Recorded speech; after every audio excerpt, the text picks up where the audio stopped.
Not safe for work Reddit. Get out your throwaways. What makes you a freaked up person? Possibly not safe for work. It is a horrible thing, but I enjoy when people tell me about what is wrong with their relationships. When I was 4 years old, I went to a friend's house across the street. His parents weren't home. He showed me his dad's gun. I was playing with it and pretended I was shooting him. I pulled the trigger and I shot him in the face just below the eye. He was dead before I could run and tell my parents. I am why they have those stupid commercials of kids playing with guns. True story. I wish it wasn't, but it is. I'm nicer to strangers and people I know.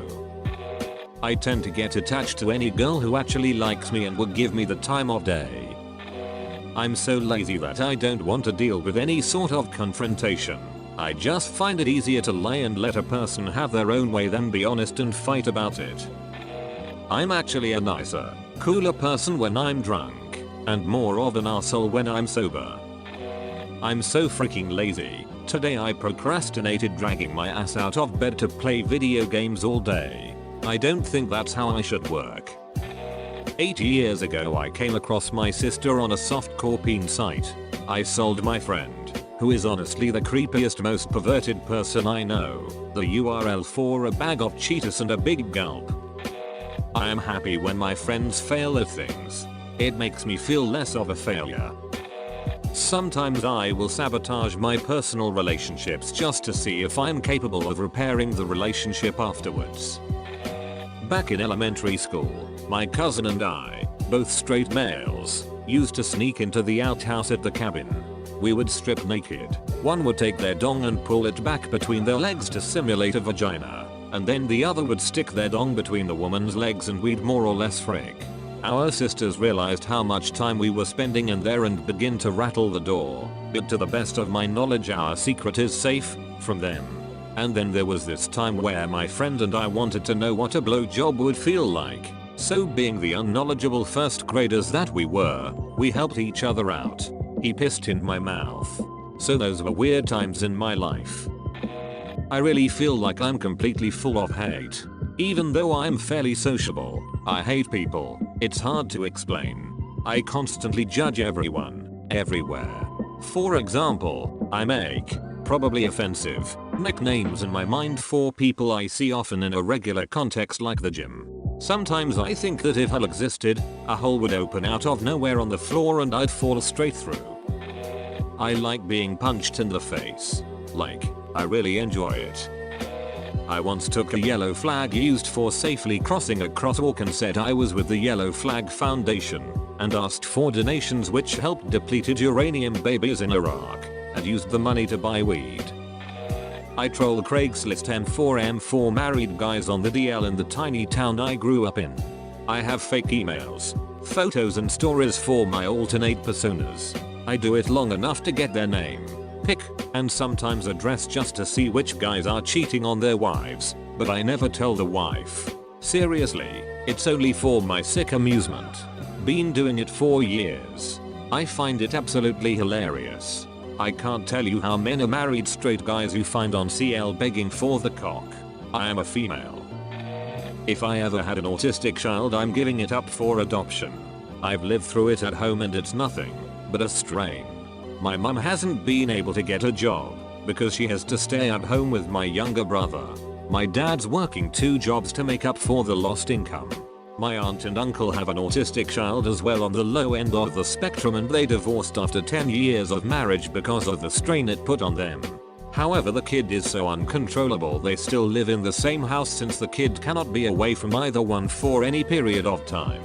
I understand people take the whole they're a special gift stance, but in reality it's just not what society is taught. When they grow up, they won't be a functioning adult. They'll just be older with the same problems. Raise as much awareness as you want. There is no cure.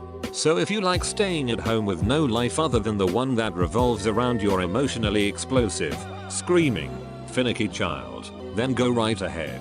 Adoption just seems to be the logical route to take. I scratch my butt and smell my fingers afterwards. I was an escort, or prostitute for you laymen, for the first 2 years of my 13+ year relationship. We are married and have been for 8 years. I didn't think it was going to last and wasn't going to give up a job that supported me through med school. He thought I was living off an inheritance and my part-time nanny job. Good night. I sometimes wish that I'd have a serious mental breakdown so that I don't have to be responsible anymore. I am oftentimes truly convinced that my life is not worth living because I am too ugly to be with someone, even for a night, who I can find attractive who, in turn, would find me attractive without any form of payment. I've even scratched my face up and have hit myself repetitively due to me simply being ugly. The worst part is that this is not teen angst. I'm 25 years old. In 10th grade, I stole over $2,000 from one of my best friends. We met when we were both in 3rd grade. We immediately became friends and soon his family was inviting me on all of their family vacations, including traveling to the Virgin Islands and Hawaii 3 times. My family is fairly poor and they were always very rich and even paid for these trips for me, calling them birthday presents. In the summer of 10th grade, they left to visit their family in Pennsylvania and they offered to pay me to take care of their cat. While feeding the cat one day, I noticed a paper sitting on the table and I realized it was an iTunes gift certificate and handwritten below it were the username and password to their iTunes account. I have always had an amazing visual memory and without thinking about it easily memorized them.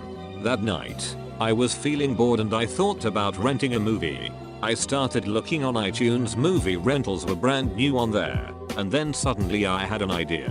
I typed in their username and password and rented the movie on their account. I didn't really think much about it, justifying myself by saying that they would not mind, because it was only $2 and they were so rich.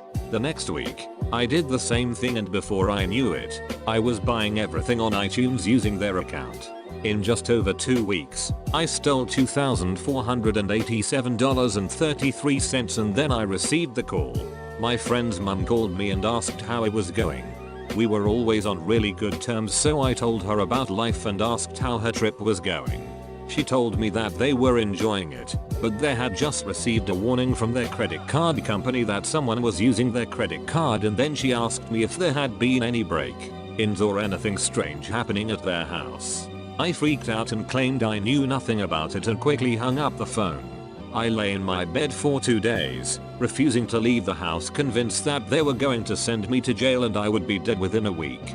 Finally, I realized what I had to do. I found the phone and called back my friend's mom. As soon as she answered, I broke into tears and began to tell her everything. She was pissed, but said we would have to talk about it when they got home. I managed to extract all of my saved money, was an actor when younger, and returned every penny I had stolen. It was difficult, because I still wanted to be friends with their son, but I was truly sorry. Luckily, they forgave me. I have continued being friends with him to this day, 4 years later, and though I still feel ashamed, I am glad that I have been able to rebuild trust with him and his family and still spend holidays traveling with them. The worst part is that he got cancer in 7th grade. I stopped feeding my neopets in about 2002. Sorry, guys. I fap to my female friends. I think about doing taboo, illegal things all the time, like killing, rape, major theft, etc. But I don't think I could ever bring myself to do any of them, because I'm a huge pussy. Sometimes, I dig a hole in my backyard and I pretend that I am a carrot. I am of the opinion that broccoli is one of the best vegetables. I'm a nurse, and while I'd never go through with it, I sometimes think of killing the patient. I could do it by giving them the wrong drug, turn off their oxygen, disconnect something, and I probably wouldn't be found out. And if I did, I might be reprimanded, but at the most, lose my job. I'm selfish. I will skip things that are extremely important to you just because I don't feel like it. I can also be quite the charmer, so I will come up with a perfectly valid bullshit reason why I couldn't come and even make you feel better that I didn't come. But it'd still be a bunch of crap and I'd still be selfish. Let's see. I use stereotypes heavily in my thought processes. All of the stereotypes I use have exceptions, but they are largely true. Some of the stereotypes are based in race, so I guess you could call me a racist. I lie a lot. Sometimes for no discernible reason. Sometimes to manipulate people.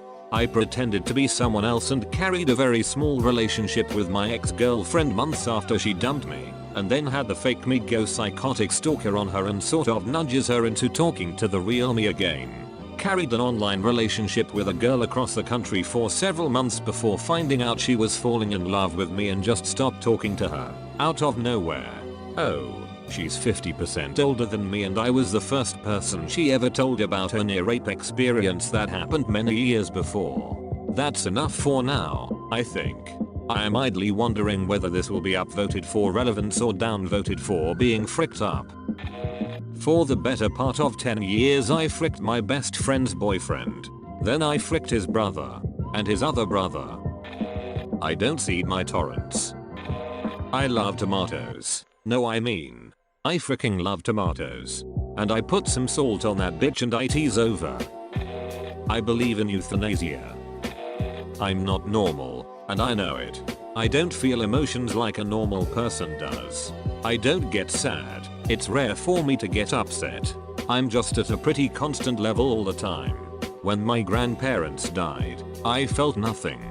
I had an immense respect for them, and a normal person would have cried. My cousin died of a drug overdose earlier this year. She was 25, 2 years older than me, and I never even got bothered. Hell, I even viewed going to her funeral as an annoyance, even though we were close-ish. When my friend was shot in 9th grade, I didn't cry. I stood there as several people cried on me, simply standing there and being an object for them to lean on. It's not like we weren't close. We were practically brothers. We hung out every day and always did shit together. My girlfriend played a really nasty prank on me, and I told her it was over. She talked her way back in, but for a week she would tell me that she loved me and needed me back, and my only response was, you know what my decision has been, and only time has a chance of changing it. I've come to the decision that I'm not simply a cold-hearted person. I'm simply dead inside. I would say it was caused by my divorce. Married for love at 20, relationship was only 3 years long, but extremely intense, and we never spent more than 5 hours apart. But I was like this before then. When she asked to split, I simply said yes. We had debated it before then, saying how she wasn't happy, when in reality she found someone else, and was looking for a reason to stay with me. I gave her none. It was her choice to take me as I was, or leave me. I didn't cry, I didn't get mad, I showed nothing other than happiness, so she would simply move on and put it behind her. I'm a kind person, but I have pretty much nil for emotion. I'm not depressed, just fricked up. Hell, I've ran over squirrels and felt nothing. Not that I'm into torturing animals or anything, I have 2 dogs. I just don't feel anything. Thanks for watching and subscribe for more r/AskReddit content. Be sure to check out our playlist, link in the description below.